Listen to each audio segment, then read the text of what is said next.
and share. All right, so last time we left one another, we were talking about different cases, right? We're at the very end of our Mishnah here. Can you all see that? The screen? Okay. So we're at the very end of our Mishnah here, and chapter 9 is really just dealing with essentially what have we not seen so far, right? So we've done sort of the big ticket items. We've done the Baruch Hu and the Shema, and we've done the Amidah and other and blessings over food. And now we've gotten into chapter 9, and we're essentially asking, what's left to cover before we end the book of Brachot. And in Mishnah 3, the big question was, are you allowed to say a bracha? Are you allowed to say a blessing in anticipation of something happening, or if the thing has already happened? So the example that was given is if you're, leaving a city and you hear cries back in your town, are you allowed to say, oh no, I hope that's not my house that's in trouble, or I hope that's not my family, or something like that? And the answer is that you're not supposed to say that kind of a blessing, because the idea is that the thing has already happened, right? Like in the same way that you don't pray for either sex of a child because that's already been determined. You don't pray for something that in a sense happened in the past that you don't really have control over. But you do pray for things that you're in anticipation of. So you could pray for a rainy season, or you could pray for good health, or you could look back on that situation in the city where you hear the cries, and you could say, I pray that everybody's healthy and I pray that everyone's okay. Different than saying, sort of making calls like, I hope it's not, my family. So that's where we kind of left off in chapter 3. We talked about the difference between hatov hametiv, the good and the good, right? Like a God who makes things good for me and for everybody else, and the shechianu, and where it's appropriate to say each of those blessings. We talked about specific blessings versus general blessings. And now we are going to move on to Mishnah number 4. And Mishnah number 4 also sort of continues on with, sorry, hold on a second. I went the wrong way. Mishnah number 4 deals with essentially when is it okay to pray for something in the future? Essentially, when is it okay to look to the future and say a bracha? So here we go, number 4. Hanichnas lichrach mitpalel shtayim, achat bichnisato ve'achat bitziato. So one who enters into a large city presumably for the first time, that person should say 2 prayers, one upon entering the city and one upon leaving the city. So you assume that you get to the city and you say, thank you for bringing me safely to the city. And when you leave, you say, please keep me safe as I'm going on my way. Does this remind anybody of anything that they've heard about before? Ruth? Yes, it reminds me of going to a cemetery. If you haven't been there in 30 days, you have to pray on entering and pray on leaving. If you haven't been for 30 days. Right. So when you go, right. So if you go into a cemetery, for example, great. What's something a bit more common? That was a good example. What's something a little bit more maybe well-known, like praying when you go in? Yeah, Iren. Can't hear you yet. When you travel? That's right. So Tefillat HaDerech, right? So when you're leaving a place, you would say, or when you're going on a journey, you would say Tefillat HaDerech. You would say a prayer for your travel to keep you safe. And then when you get back from somewhere potentially unsafe, we pray Birkat Hagomel, which is having gone through, something presumably unsafe, but we're going to talk about that in a minute. So when one enters into a large city and when one's leaving, you're supposed to say 2 brachot. And then Ben Azai says, so that first opinion is the opinion of the Mishnah. Remember, we call that the Tanakama. That's the Mishnah's voice saying, here are the 2 brachot that we say. And then Ben Azai, who is a thinker and a commentator, comes in and says, no, I don't think it's 2. He says, Ben Azai Omer Arba, that it's 4. Shtayim bichnisato ushtayim bitziato. 2 when you go in and 2 when you go out. So he's upping the number of brachot. V'noten hoda'a l'she'avar v'tzo'ek le'atid lavo. So he says 2 when you go in and 2 when you leave. you give thanks for the past, and then you cry out for the future. So there's a few things that he's saying here. The first is he's obviously adding to the number of brachot. He's not just saying 1 and 1, he's saying 2 and 2. He's also clarifying what it means to say a bracha upon entering and a bracha upon leaving. So he's saying that when you go in, you give thanks for the past, i.e., thank you for allowing me to arrive to this place. And when you're talking about the future, it's more of a crying out. So that's something to hold on to and something to think about as we go forward. There's a famous, yes, Catherine. Oh, well, this is making me think of Sodom and Gomorrah. Yeah. Yeah. How so? Because, well, the city is a dangerous place, the big city, That's right. So in fact, just because you've arrived doesn't mean you're safe. That's right. So if you break it down, which we're going to in a second, essentially the first brachot that you say is, thank you for having me arrive safely, and please keep me safe while I stay here. So that's 2 brachot. Thank you for helping me get here, and keep me safe while I'm here. And then on your way out, you say, essentially, thanks for the visit, right? Thank you for the safe visit. And God help me or keep me safe on my journey. So again, 2 brachot, 2 in, 2 out. So that's what he's presenting. And then essentially the Gemara, the Talmud, is going to say, well, this is where he got it from. Okay, this is where that teaching comes from. Brachot 60b. It says almost exactly what I just said, but we should read through it because it's a nice source to have. Hanichnas lichrach. I'm going to actually just read it in English because it's very, like I said, very similar. We learned in the Mishnah that one who enters a large city recites 2 prayers. Ben Azai says he recites 4 prayers. The sages taught the details of Ben Azai's teaching in a Braita. Upon his entrance to the city, what does he recite? May it be your will, O God, that you bring me into this city in peace. So let's look at it here. What does he say? Yehi ratzon milfanecha, Adonai Elohai, shetachniseni lichrach ze l'shalom. After he entered the city, he recites, I thank you, O God, Lord my God, that you brought me into the city. He says, Modeh ani lefanecha, Adonai Elohai, shechinastani lichrach ze l'shalom. And then when he seeks to leave, he recites, Yehi ratzon milfanecha, Adonai Elohai v'Elohai avotai, shetotzieni michrach ze l'shalom. So when he leaves, he says, may it be your will, O God, of my answers, that you take me out of the city in peace. And then after he left, he recites, I give thanks before you, Modeh ani again. I give thanks before you, O God, that you took me out of the city. And just as you took me out in peace, so too lead me to peace, support me to peace, direct my steps to peace, and rescue me from the hand of any enemy or those lying in ambush along the way.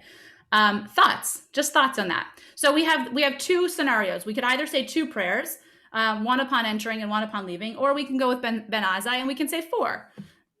Now, just so you know, we'll look in a second at Tefillat HaDerech. Tefillat HaDerech very much resembles Ben Azai's opinion. Essentially, even though it's one bracha, one like full, one piece of liturgy, it has sort of all these components that Ben Azai is suggesting. Yes, Betsy.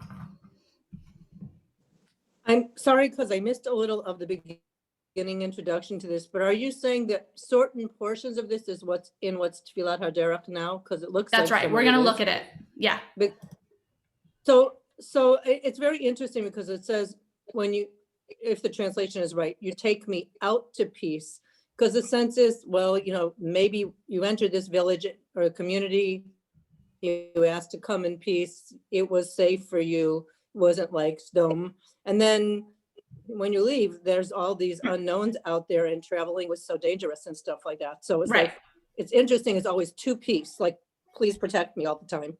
Right. Yeah, no, definitely. Anybody else? So I'm trying to make it big, which is why it's skipping around a little bit. Here is Tefillat HaDerech in English. May it be your will, God. You can look in the Hebrew too. Lord, our God and God of our ancestors, that you lead us toward peace, guide our footsteps toward peace, and make us reach our desired destination for life, gladness, and peace. May you rescue us from the hand of every foe, ambush along the way, and from all manner of punishments that assemble to come to earth. May you send blessing in our handiwork and grant us grace, kindness, and mercy in your eyes and in the eyes of all who see us. May you hear the sound of our humble request, because you are God who hears prayer and request. Blessed are you, Lord, who hears prayer. Shomea tefillah, it says here. Let's see. But at the end, oh, yeah, there we go. Okay. Okay, so very much resembles, right, what we read with Ben Azai. Has anybody been taught about Tefillat HaDerech before? Like, have you either studied it, or like what sort of assumptions maybe that come along with that prayer? So Betsy, you mentioned if you're going to go out on a dangerous journey, right? Did you say that? Did you say dangerous? Well, what I said was that in the time that people created this and the Mishnah and all that stuff, anything was dangerous because there were always like marauders and people who were going to attack you, or your wagon could break down and you had nobody to help you fix it. I mean, and there were animals. I mean, it's like if you're going through forests, you were like really, truly endangered or whatever. So Great. I don't know. I used to say this when I flew. I carried it in my purse, and it was one of my little airplane rituals while waiting for takeoff. Right. So I found it very comforting, actually, that that the whole idea of just recognizing that there's so much stuff not in our control. That's right. Yeah, So and I think it's very common what you said, that people hold on to this bracha when they fly, particularly. I know that I know I mentioned this a lot, but when I used to lead USY trips through Israel, every time we would get on the bus, we would call on somebody to say the Tefillat HaDerech, and that was sort of a practice that if you were going from city to city, you made a note of saying Tefillat HaDerech. And the same with Birkat Hagomel. Birkat Hagomel essentially, somebody said you say it after you've given birth, you say it maybe after you've come back from a big journey. But I think the question is here, is why we're limiting it to, like, so there's this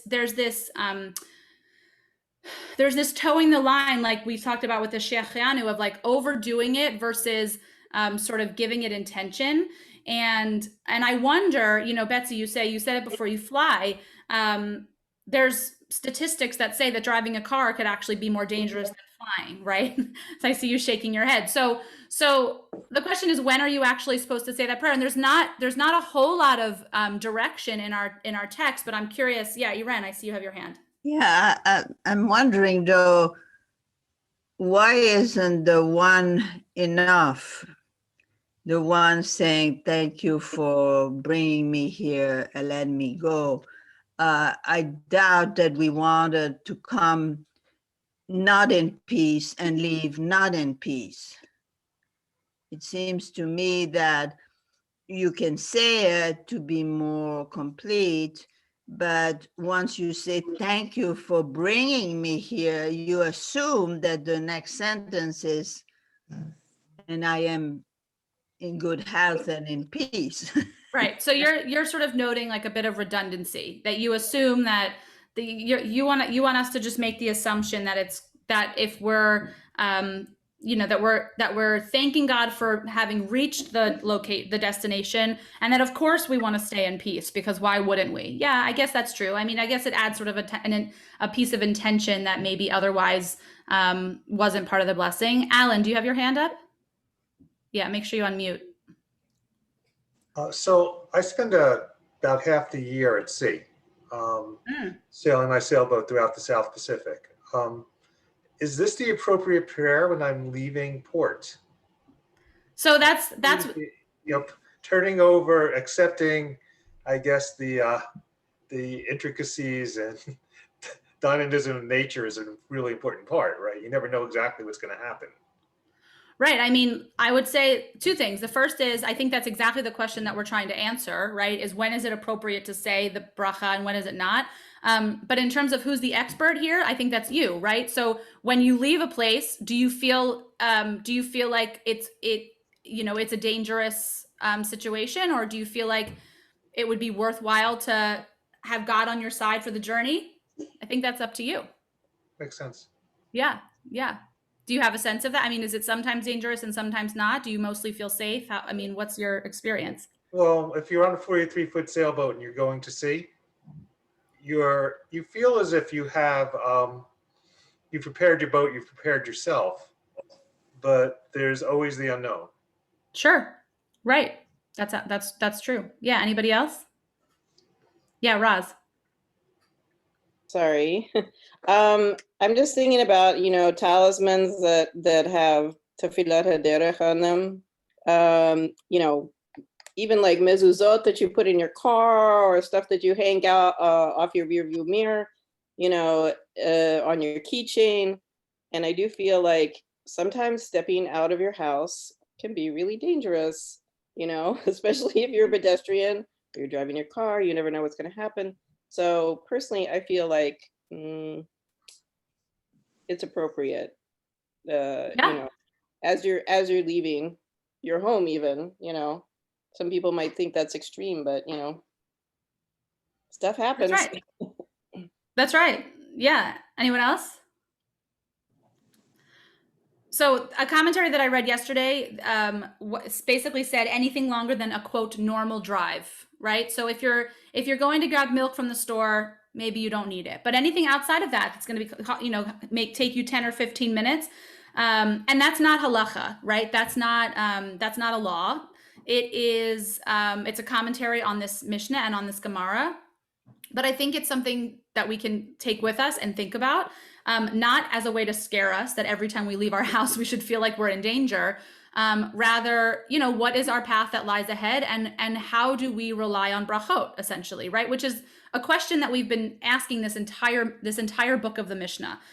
Why do we say certain brachot over certain foods, and why does it matter the order, and why does it matter the time, and all those things, right? All of these pieces of this Mishnah, of the entirety of the Mishnah, of Mishnah Brachot, is allowing us to think about where brachot and God fit into our practice and into our lives.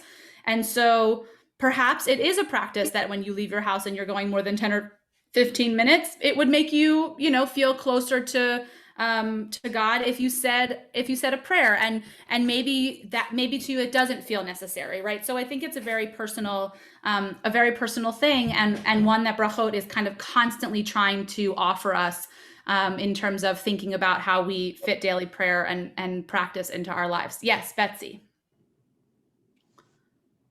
So in the same vein as when we learn stuff about the Shehechianu, that we're not supposed to say it all the time, and as if to be kind of not have it mean as much because it's marking such meaningful stuff. If this particular prayer is overused, like driving from here to the peninsula, it seems to me that we always can, just do our own, please God, get me home safely or whatever, and not have to have the formality of this.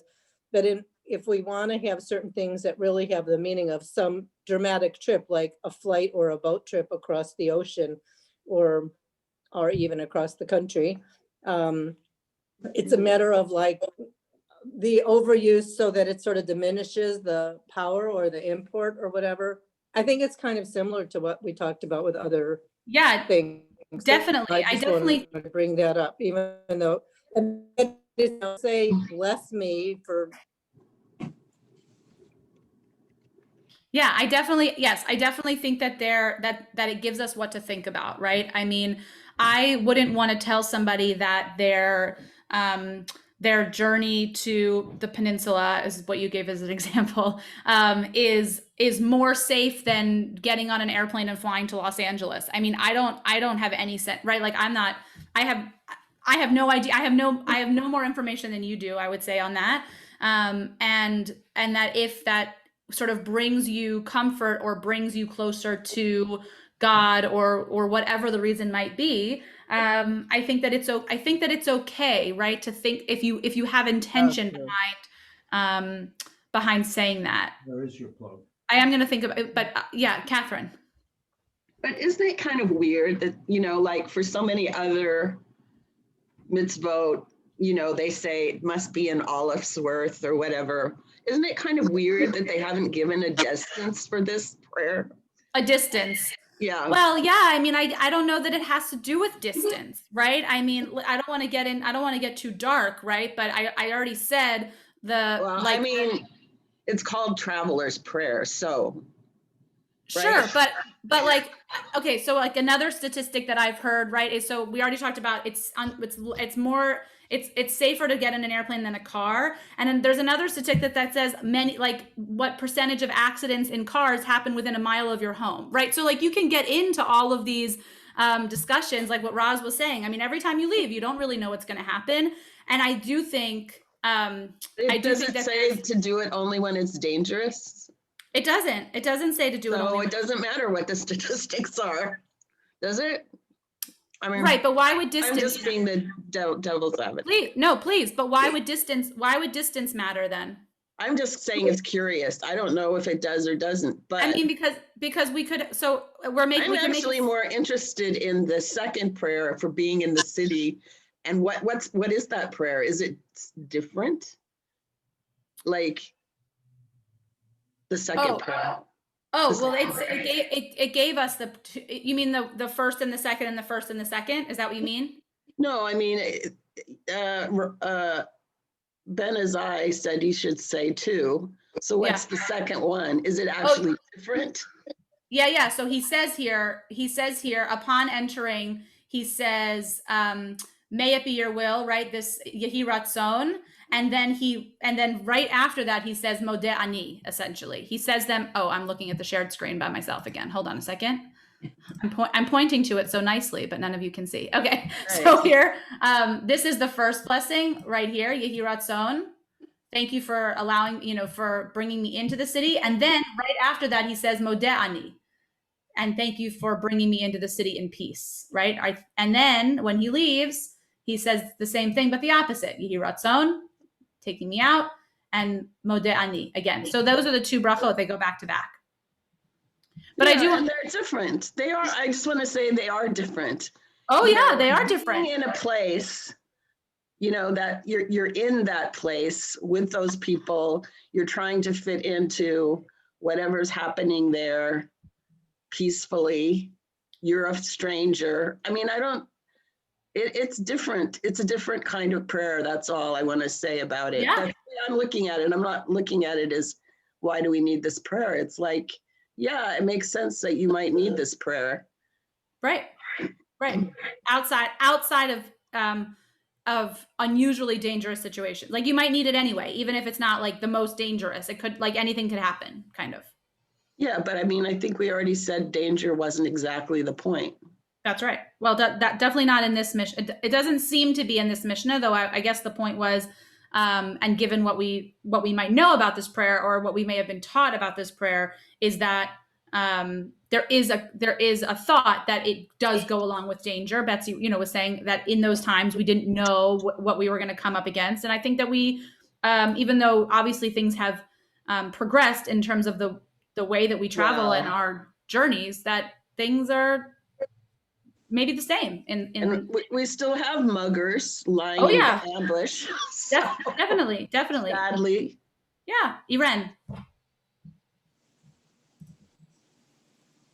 Can you please clarify for me, these prayer in the Mishnah, are those that should be said, could be said? Yeah.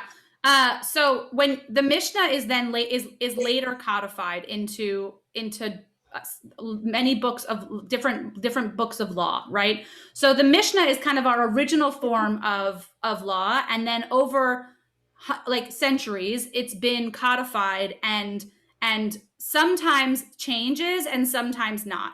So you'll often hear me say, the Mishnah says this, but we know now that we do this, right? Or the Mishnah says this, and we now know that we do this. In this case, that's the exact example that I'm showing you. The Mishnah says two things. The Mishnah says 2 brachot, and then it says 4 brachot. And we know, based on Tefillat HaDerech, that we fall around 4. So Tefillat HaDerech essentially is taking Ben Azai's his opinion, but the Mishnah is not halacha, if that's your question. The Mishnah is not law. The Mishnah is essentially the sources of where the laws came from. And oftentimes they do carry over. They are the same, but not always. Thank you. Yes. And then just to close, Ellen, go ahead. So when you say the Mishnah is not law, are you implying that the Talmud is law? No. No, neither. I mean, they read like a legal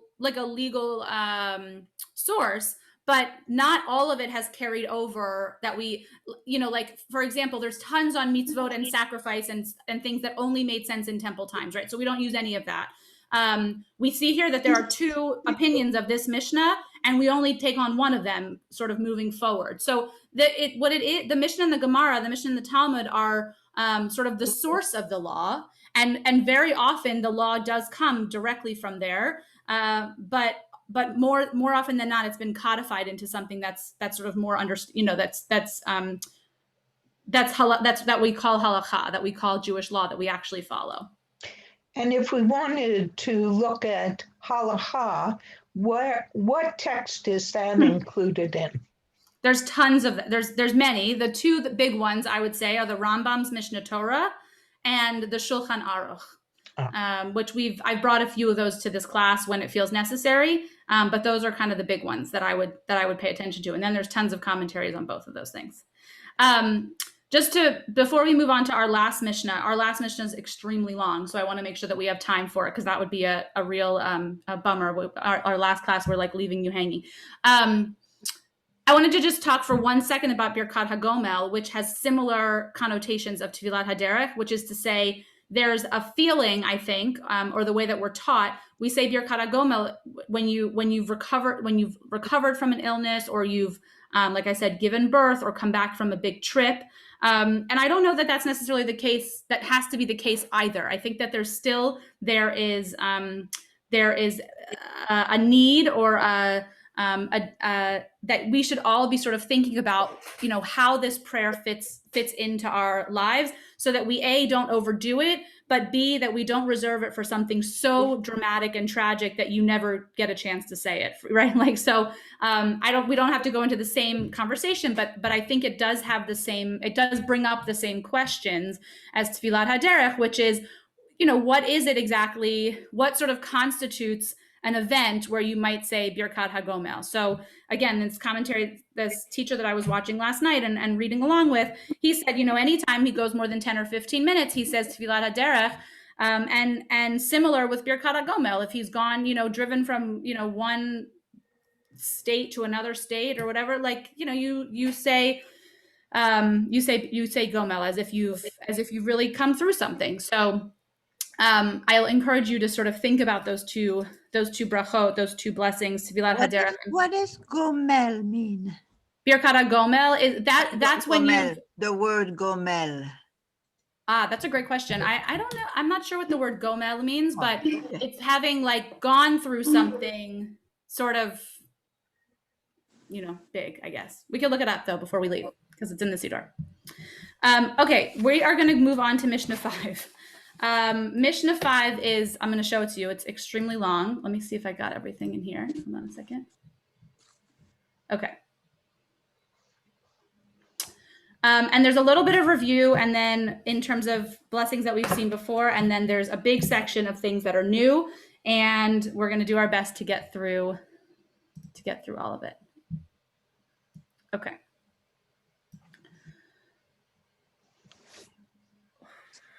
Okay. So the first half of this last Mishnah in Brachot contains has three different topics.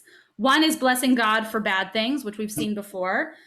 One is the way that we respect or we sort of hold ourselves when we're in the temple, which is kind of an interesting topic it switches to.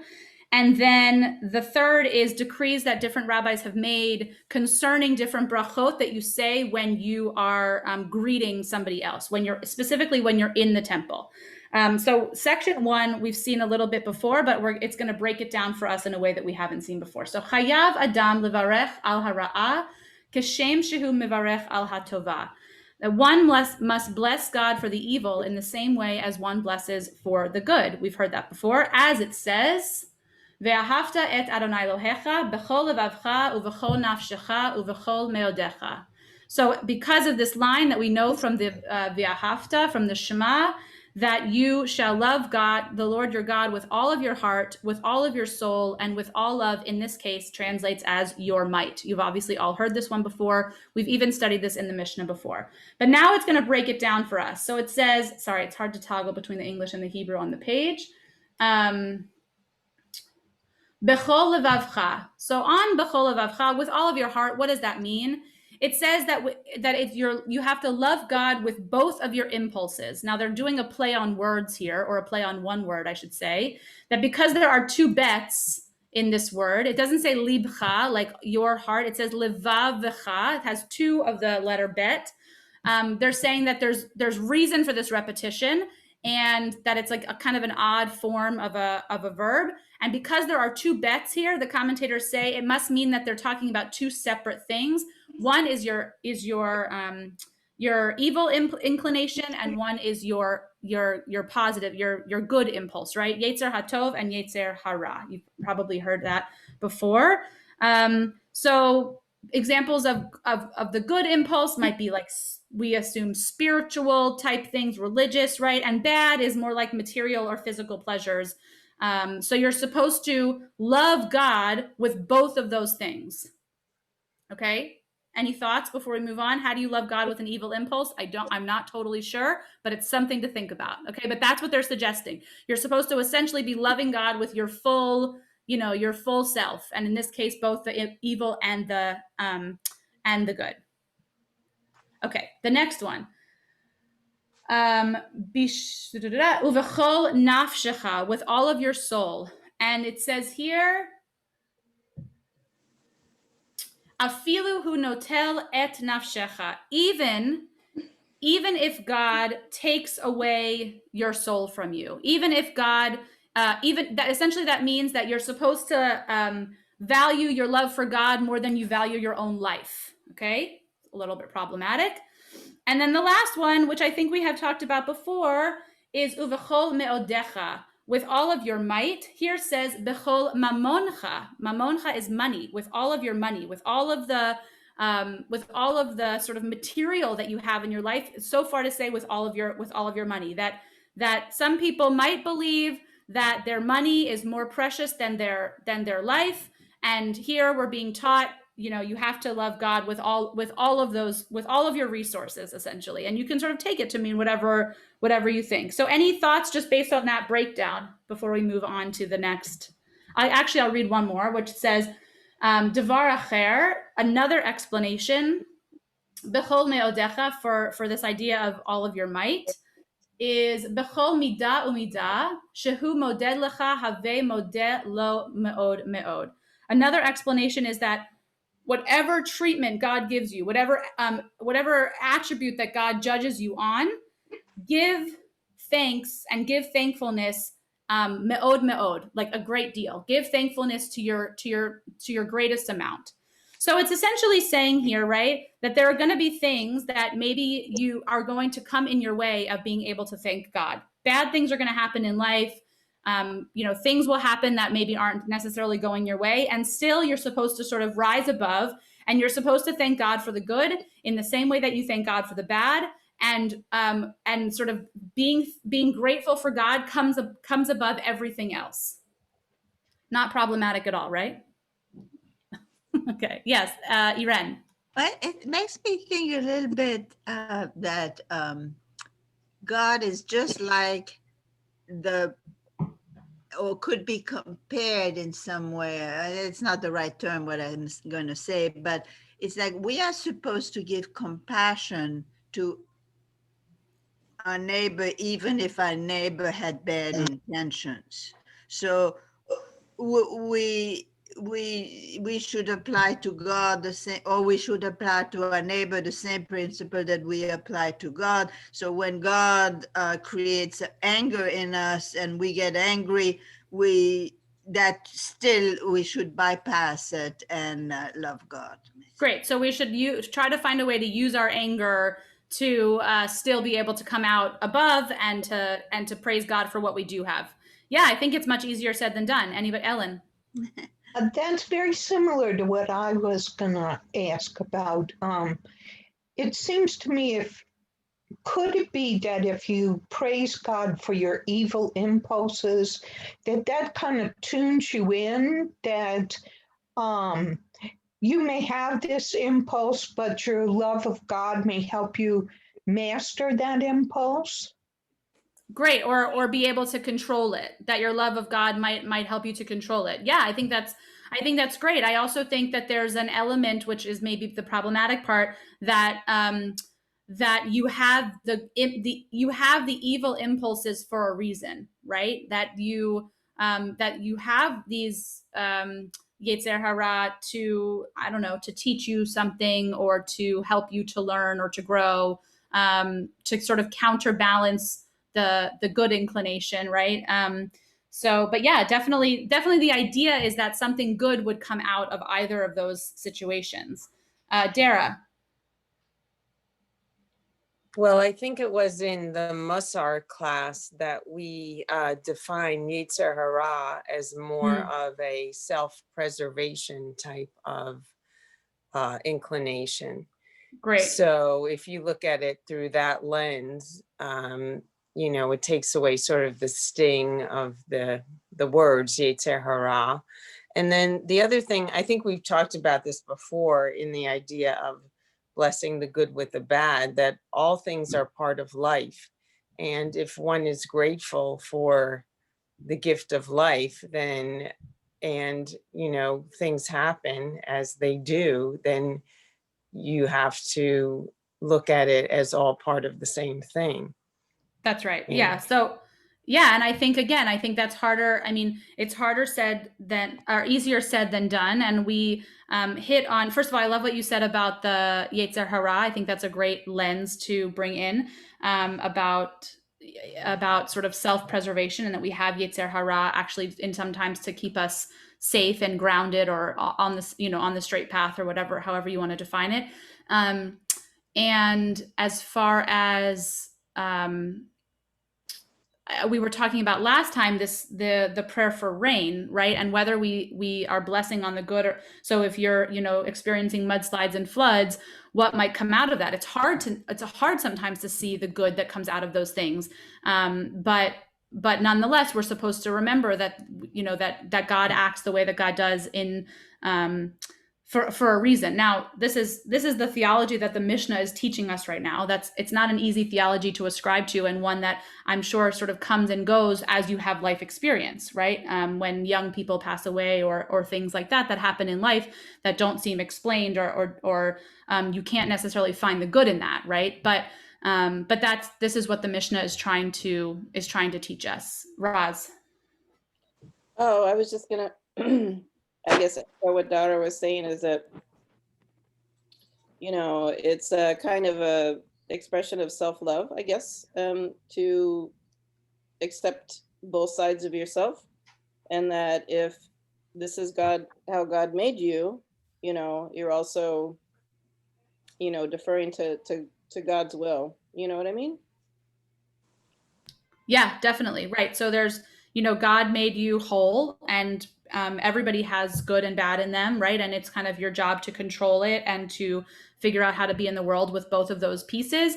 And in the end, if you can have gratefulness for God and for life, then you've sort of done your piece, and you've lived B'Tselem Elohim. You've lived in the image of God. Iren. It also may be easier to understand evil in others when you recognize evil in yourself, even if you don't act upon it. That's right. Right. So if you can sort of control it in yourself, or to recognize it in yourself, you might have more compassion for the other person. You could say, "Oh, I know why he or she feels that way because I felt that way before," or you know, or things like that. Great.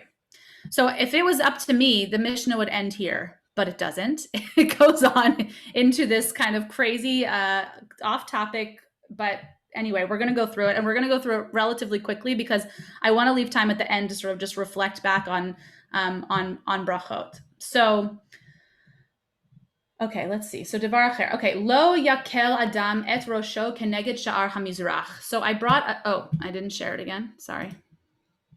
Thank you. Okay. Lo yakel adam et rosho keneged sha'ar hamizrach. So now we're talking about the gates, right, in Jerusalem. One should not, we're right here. I think I'm just going to do it in English, if that's okay. And if anybody wants to see the source sheet after, it's a little hard to scroll back and forth. And I think mostly we're doing English anyway. One should not show disrespect to the eastern gate because it is in direct line with the Holy of Holies. Okay, the Holies of Holies, I will just show you the Hebrew here. Kodshe Kodashim, right? And I brought us a little image, just for those of you who have not been in a while, right? So this over here is the Eastern Gate. This is the Temple Mount. The idea is that the Holy of Holies is, now there's lots of different commentary on this and lots of different opinions. The idea is that the Holy of Holies now is in the Temple Mount, and you can sort of see what that looks like in Jerusalem. There are probably people on this call who know much more about this map, or whatever you want to call this image, and the directions and things like that than I do. But the idea is that it says here that they're across from one another, right? That you shouldn't show disrespect to the Eastern Gate because it's in the direct line with the Holy of Holies, which you can see here. You can't see it as well here. And then it says, one should not enter the Temple Mount with a staff, or with one's shoes on, or with a wallet, or with dusty feet. Okay, all of those things are relatively, you can understand why, right? You want to show respect to a holy place, to a place where you pray. Nor should one make it a shortcut. So this I thought was kind of interesting. What this is saying here is that you shouldn't use it like a hallway. And actually it teaches that you're not supposed to do that with sanctuary spaces either, right? So if you are, think about Beth Sholom, like we shouldn't cut through the chapel to get to the boardroom, okay? Because we're kind of using the chapel as a means to get to something that's not prayerful or not holy, right? You shouldn't use the sanctuary. I never really paid attention to. I never, for like, I think I've been here for 5 or 6 years. I didn't know that there were steps behind the ark for a long time in the sanctuary. But you shouldn't use the sanctuary to sort of walk through and go downstairs to where those steps lead. Rather, you would have taken the long way around. So they're saying here you shouldn't use the sanctuary or a holy space as a means to get to somewhere else, which I thought was kind of a nice, kind of interesting. And then all the more so, kal v'chomer, which I don't know if we've done that in this Mishnah. Kal v'chomer is a Mishnaic, Talmudic principle, all the more so. So like, if you can't go in with your staff or your shoes or your wallet, et cetera, if you can't do all these things, well, then all the more so you shouldn't spit in the Holy of Holies. Okay, that seems pretty obvious, right? So we're supposed to, there's respect of place. You're supposed to respect the prayer space that you're in, and you're not supposed to do all these things. Seriousness of place. Of course, it's left up to interpretation, what happens in the sanctuary. I remember I once brought a non-Jewish friend into a sanctuary when I was living in Pittsburgh, and he was from the Catholic faith, and he could not believe the amount to which we got up and down and bathroom and schmooze in the aisles, right? Like you show up 20 minutes late and you get up and you do your thing, right? So it's kind of like, it's a little bit, it's not so clear in terms of holiness of place, because everybody has their ideas of what can happen in the sanctuary. But anyway, it's a nice way to think about it, right? Not using it as a means to something else. And here's where it gets a little bit confusing, but that's okay. So the idea is that there are that the blessings in the Mishnah perhaps took a different form than we know them today. So now it says, all the conclusions of blessings that were in the temple, they would say forever, forever at the end, right? So it would say, Baruch atah Adonai Eloheinu Yisrael min ha'olam. This idea that it was forever for some reason. And then it says, when the sectarians, like apostates or heretics, those who were sort of against religious beliefs, or however we want to understand this, when these people would go against the brachot, or against the religious beliefs of the Jews, and said that there was only one world, they decreed that they should say forever and ever, essentially sort of contradicting this heretical claim. So it's a little bit hard to understand, but I want to just look at the language. So on the first one, we say min ha'olam, And on the second one, we say min ha'olam ve'ad ha'olam. And I'm just going to read you the explanation for this. So this was over this concept of having the next world, ha'olam haba. And it was an important doctrine that heretics were denying, right? So for example, people who denied the idea of resurrection of the dead, right? That there was a belief that actually the dead would not rise, and that there was not this idea of olam haba. And instead, they would say le'olam, as in forever, and sort of, which would be translated as for this world and for the next world. Okay, it's a very strange way to end our Mishnah. Does anybody have any thoughts on it or any? Yeah, Ernie. Oh, I had a question. Okay, I'll try. Have they translated wallet in a modern using a modern word? Because I thought biblical times they had a bag that was on their belt. Yeah, that's great. That's a question I can answer. Thank goodness. Yes. So so wallet is translated here. It says in the text, I think it says something like money clip, like exactly what you're sort of referring to. So we can look at it. Hold on a second. I think it's ufundato is the word. Anyway, the idea is that yes, it's not wallet like we imagine it. It's more like a money clip of some kind. So anyway, there were these heretical people who were sort of denying the idea of rising of the dead, and this back and forth about is there a world to come or is there not? Is there ha'olam haba or is there not? That's the conversation that's happening in this Mishnah, and I want to get to the very last part because this is where I think it's kind of interesting. They also decreed that a person should greet his fellow with God's name. So it also says here that we should greet one another, shalom chaveiro b'shem, that we should actually say that we should greet someone with the name of God. Now that's contrary to what we think about, or the way that we think about how we use God's name today, because we often say things like Baruch Hashem, right? We don't actually say God's name. We're always sort of afraid to say God's name. When we write God's name, we write God/D, right? We're afraid to sort of put it out there. And here they're saying, no, you should do that. And then they give us some examples from our text. And behold, Boaz came from Bethlehem and said to the harvesters, to the reapers, may God be with you. And they answered, may God be with you. And then it says, but then he says, no, but that can't be right, because in the next one, in this book of Judges, it says, the Lord is with you. You are a valiant warrior, right? And here the angel is speaking, it's contrary to what Boaz is saying. And then they sort of work it out and they say, no, because you really should honor what Boaz has to say, because do not despise your mother when she gets older. Essentially, honor the generations that came before you.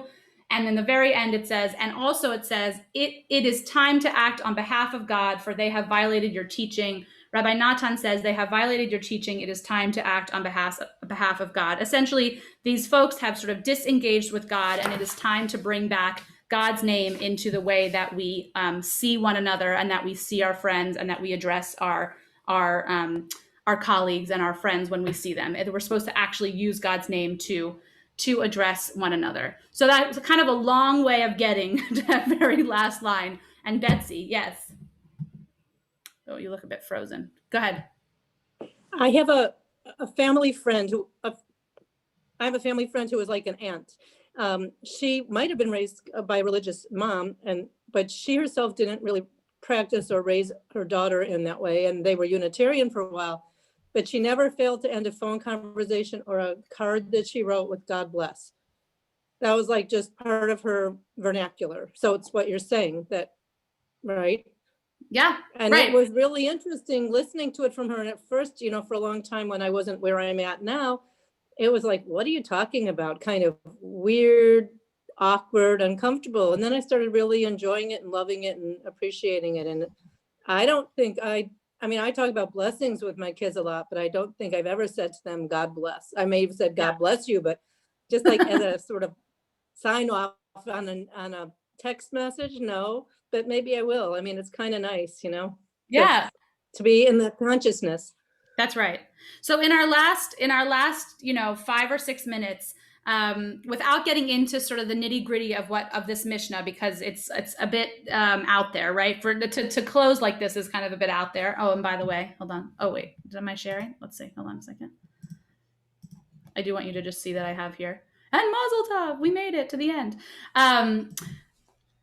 The Mishnah has chosen to end with 3 things. The first is blessing, sort of understanding blessing God with good and bad, respect to holy prayer spaces in some way, and then the way in which we greet our neighbors and our friends. And I think, so you can look at this Mishnah and say like, oh gosh, it's really long. There's a lot of intricacies that perhaps will take a class in and of itself to understand, to really get into all of those things. But there's really just 3 main principles here, right? This idea of blessing good and bad, which is essentially blessing everything. Having respect and seriousness or holiness for the places in which we pray, which could be, here is a sanctuary, but that could be argued. And then the way that we interact with other people and the way that we bless or greet, in this case, other people. And but as a wrap up, I just would love to hear, reflections on having studied the whole of the Mishnah Brachot, thoughts about how it ended, anything that sort of that you'll be able to take with you, leaving this study, and then we'll say Shavua Tov. But does anybody have any thoughts they want to contribute? I have Iran. a question to clarify. I thought in Judaism we don't believe in resurrection. The word ahead, like you said. So actually, at the end of the Amidah, it says Mechayeh Hametim. We believe in a God who rises who when the Mashiach comes, the dead will rise, which is part of why there's problematic belief around cremation, right? That we're not supposed to cremate a body because of resurrection for the dead. Some sects of Judaism, like Reform Judaism, have taken that language out of their prayer book, but actually in the conservative prayer book, it still says Mechayeh Hametim, actually. So we do believe Okay. So there is an afterlife. That right. So So that's a little bit of there's Haolam Haba and Haolam Hazeh. There's this world and there's that world. And then there's tons of commentary to tell you what that actually means. And I think the big answer is that we don't actually know, right? We definitely don't believe in a heaven and a hell, right? In a good and a bad place.